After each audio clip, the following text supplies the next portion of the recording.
Hi everyone, a good day to all of you। आज की class में हम आप लोगों के लिए लाए हैं कुछ मोस्ट फ्रीक्वेंटली आस्क्ड एमसीक्यूज जो आपके जेके एसएसबी या आपके यूजीसी नेट में या आपके बाकी सारे एग्जाम्स होते हैं जिन जो कंप्यूटर बेस्ड एग्जाम्स होते हैं जिनमें कंप्यूटर आपका एज ए सब्जेक्ट होता है। जो मोस्ट फ्रीक्वेंटली क्वेश्चंस हैं, कुछ मोस्ट फ्रीक्वेंटली आस्क्ड क्वेश्चंस हम आप लोगों के लिए लाए हैं या आप कह सकते हैं कुछ मोस्ट इंपॉर्टेंट क्वेश्चंस।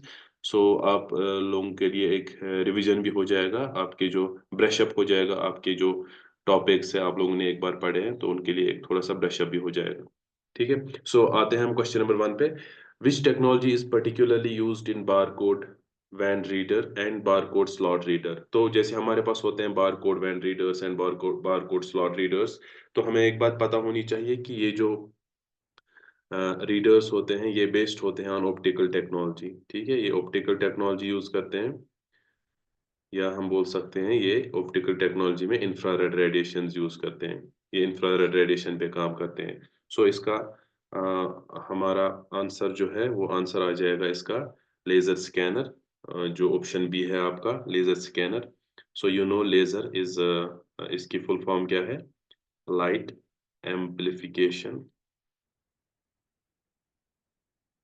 लेजर की फुल फॉर्म भी कभी कभार आती है light amplification by stimulated emission.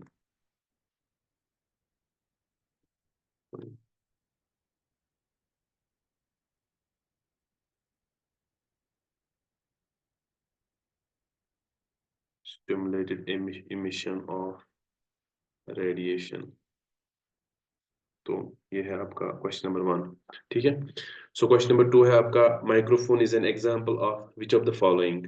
Microphone किसकी एग्जांपल है? तो obviously microphone is an example of N input device. ये इनपुट देने के काम आता है, जो इनपुट फिर प्रोसेस होके आपको आउटपुट आता है कंप्यूटर सिस्टम से। ठीक है। इसके बाद है हमारा एक और question, what is an anti spyware software. एक एंटी स्पाईवेयर सॉफ्टवेयर क्या होता है? एंटी स्पाईवेयर सॉफ्टवेयर जैसे आप हमारे पास होते हैं सॉफ्टवेयर्स लाइक कैस्परसिके है हमारे पास, कैस्परसिके होता है हमारे पास, या मैक कैफे होता है हमारे पास। तो these are the examples of anti spyware softwares. तो ये एंटी स्पाईवेयर सॉफ्टवेयर होता क्या है? ये क्या काम करता है? It detects and removes programs installed illegally. जो कंप्यूटर पे इलीगली सॉफ्टवेयर होते हैं इंस्टॉल किए हुए होते हैं, ये उनको रिमूव करता है, जिसको आप एंटीवायरस भी बोलते हो। ठीक है। Question number four is which of the following is not a real time operating system. Real time operating system क्या होता है? जो रियल टाइम टास्क के लिए यूज होता है, जो हमारे रियल टाइम ऑपरेशंस होते हैं। जैसे फॉर एग्जांपल मिसाइल लॉन्चिंग होता है, मिसाइल लॉन्चिंग हम जिसको बोलते हैं, या हमारे पास ड्रोन ड्रोन टेक्नोलॉजी का यूज होता है। तो उनमें जो ऑपरेटिंग सिस्टम लगते हैं यूजुअली वो रियल टाइम ऑपरेटिंग सिस्टम होते हैं जो रियल टाइम टास्क के लिए यूज होते हैं। जैसे हम स्मार्ट मॉनिटरिंग करते हैं, फॉर एग्जांपल हम किसी फॉर्म में लगाते हैं तो वहां पे हमें रियल टाइम मॉनिटर करते हैं, जो मॉइस्चर होता है सॉइल का वो मॉनिटर करते हैं, या सॉइल की ह्यूमिडिटी ये करते हैं, मॉनिटर करते हैं। तो उसके बाद हमें हमें ये बोलता है कि सिस्टम हमें ये बोलता है कि हमें कब वाटरिंग करनी है प्लांट्स को या नहीं करनी है वाटरिंग, या मॉइस्चर कम करना है या ह्यूमिडिटी बढ़ानी है, तो उनको हम बोलते हैं रियल टाइम ऑपरेटिंग सिस्टम्स। तो ये सारे रियल टाइम ऑपरेटिंग सिस्टम्स है क्यूएनएस, वेक्सवर्क्स, आरटी लाइनेक्स। तो इनमें पाम ओएस है, ये रियल टाइम ऑपरेटिंग सिस्टम नहीं है। ये पाम ओएस कहाँ पे यूज होता है? It was initially used for initially ये इनिशियली और ये यूज होता है फॉर पर्सन पीडीएस। हाँ, इनको हम बोलते हैं पर्सनल डिजिटल असिस्टेंट्स। ठीक है। तो जैसे हमारे पास वो पेजर वगैरह होता था पहले पहले, तो ये पीडीएस जो है they acted then precursor for smartphones. ठीक है। ये स्मार्टफोन्स के लिए प्रिकर्सर इन्होंने एक्ट किया, तो इसके बाद हमारे पास आ गए स्मार्टफोन्स। ठीक है। इसके बाद है हमारा एक और question, the keyboard shortcut to switch between between displaying Excel formulas और their values in a cell. तो एक्सेल फार्मूला और उनका जो वैल्यू होता है उसके दरमियान उनमें स्विच करने के लिए कौन सी कमांड यूज होती है? ठीक है। इसमें से इसका हमारा आंसर है जो ये है option number C, control shift plus जो ये टिल्ड साइन है। ठीक है। इससे हम क्या करते हैं, जो एक्सेल में हमारे पास हम स्विच करते हैं फॉर्मूलाज और उसका जो वैल्यू होता है। ठीक है। What is a firewall in a computer? हमारा क्वेश्चन नेक्स्ट क्वेश्चन है, फायरवॉल क्या होता है कंप्यूटर सिस्टम में? फायरवॉल होता है फायरवॉल होता है कि ये अनऑथराइज्ड एक्सेस को प्रिवेंट करता है सिस्टम में। फॉर एग्जांपल ये ऐसे होता है, ये ऐसे होता है, एक वॉल होता है, इस वॉल के थ्रू ये ट्रैफिक को फ़िल्टर करता है। इसमें फिर डिफरेंट लेयर्स ऑफ ये ना फायरवॉल की डिफरेंट लेयर्स होती हैं। लेयर 1, लेयर 2, लेयर 3 फायरवॉल, ठीक है? हमें कौन-कौन सा ट्रैफिक मॉनिटर करना है, फॉर एग्ज़ाम्पल हमें कभी-कभार आईपी ट्रैफिक को मॉनिटर करना होता है, कभी एप्लीकेशन लेयर ट्रैफिक को मॉनिटर करना होता है, तो हमें किस लेयर पे ट्रैफिक को फ़िल्टर करना है, हमें उस लेयर का फिर फायरवॉल यूज़ करना होता है, ठीक? वो एक एडवांस टॉपिक है।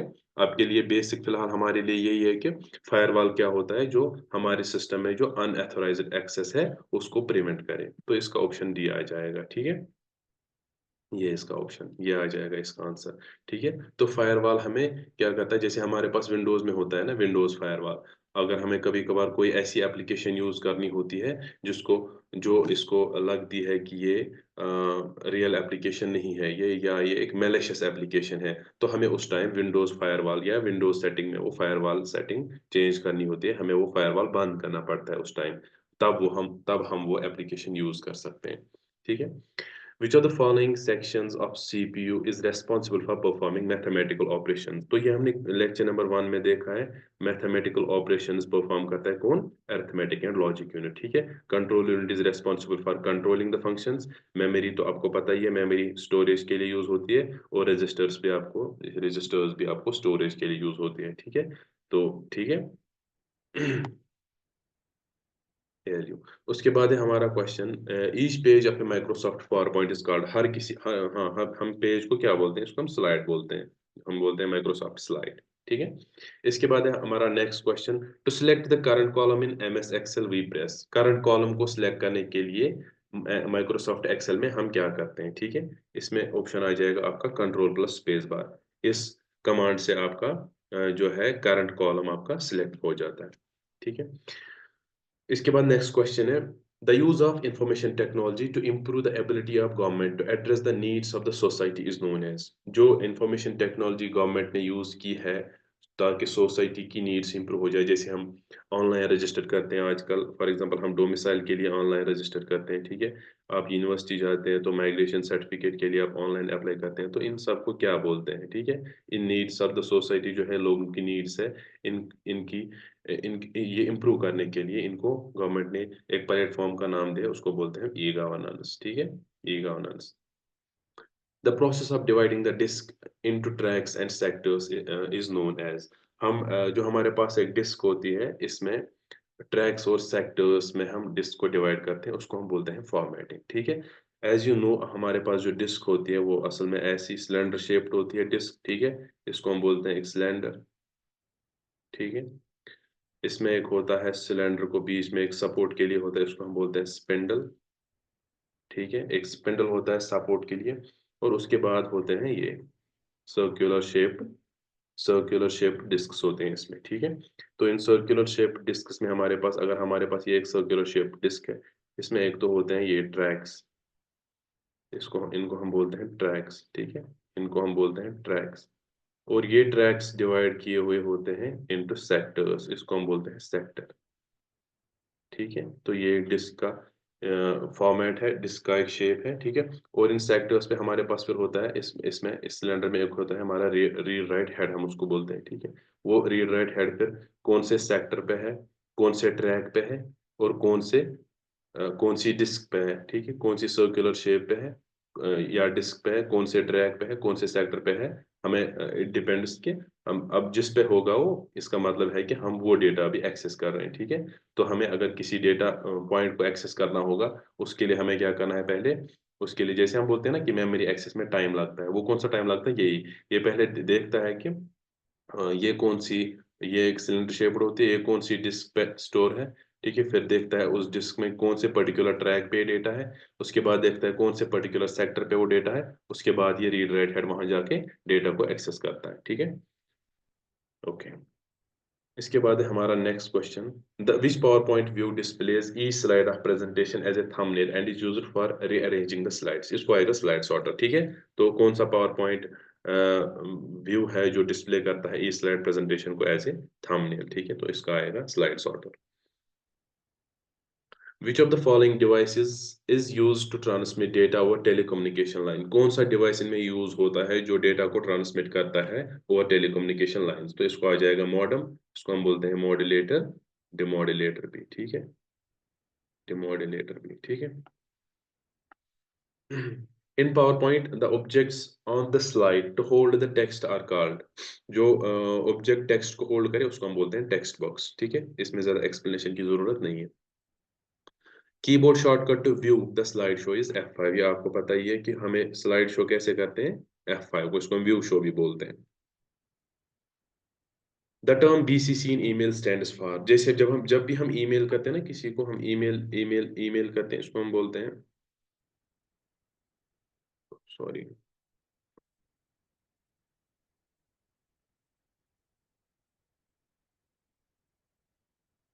जब भी हम किसी को ईमेल करते हैं ना, ईमेल हम किसी को करते हैं, उसको लिख के होता है ना यहाँ पे टू, ठीक है, या फ्रॉम लिखा होता है यहाँ, तो टू हो गया किसको भेजनी है, फ्रॉम हो गया कौन भेज रहा है, ठीक है, और यहाँ पे होता है कॉपी टू, CC, CC।